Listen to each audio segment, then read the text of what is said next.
Good morning বন্ধুরা। দেখো আমাদের ধানবাদে আমাদের প্রেসিডেন্ট দ্রৌপদী মুর্মু আসবে, ওই জন্য আমাদের ধানবাদটা কত সুন্দরভাবে সেজে উঠেছে সেটা দেখার জন্য আজকে আমরা চলে গেছিলাম আমাদের বাড়ির সামনে পুলিশ লাইনে।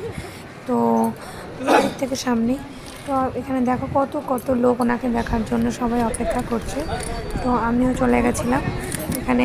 যাই হোক, ওনাকে থেকে তাড়ানোর জন্য পুলিশটা একটু ইয়ে করছিলো, তখন একটু মজা হলো। যাই হোক, দেখো সবাই কত সুন্দরভাবে সেজেছে আমাদের ধানবাদ। আর দেখো সবাই প্রস্তুতি নিচ্ছে, সব মানে কত কত শত শত লোক এখানে দাঁড়িয়ে আছে সব লাইন দিয়ে। তো শুধু অপেক্ষা আর কিছুক্ষণে। আমরাও দাঁড়িয়েছিলাম, এরা বলছিলেন এই হোয়াইট লাইনটা পার করে দাঁড়া। তো আমরা শুনছিলাম ওনাদের কথা, সবার অধীরগ্র কখন আসবে। এবার বলছি একটু সাইডে দাঁড়াতে বলেছে।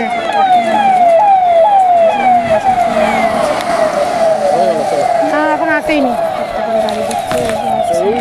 গাড়ির ভেতরে ওইটাই দেখবা, সেই সময় আসার মুহূর্তটাই মানে মাটি করে দিল। দেখবো একটু ভালো করে শান্তি করে, উপায় নেই, এতটাই পরিমাণে বৃষ্টি শুরু হলো, খুব মুষলধারে বৃষ্টি শুরু হয়ে গেল। তাই জন্য একটু অসুবিধা হচ্ছিল। ছেলেটারকে নিয়ে বাবা একটু পিছনে গেল ছাতাটা নিয়ে।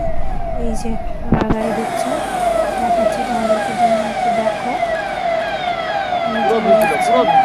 এই যে পতাকা নিয়ে পিছনে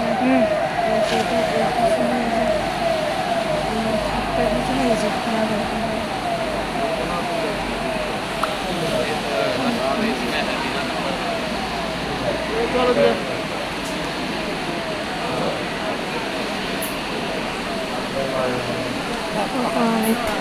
आ रहा है, इसीलिए रास्ता साफ हो जा रहा है।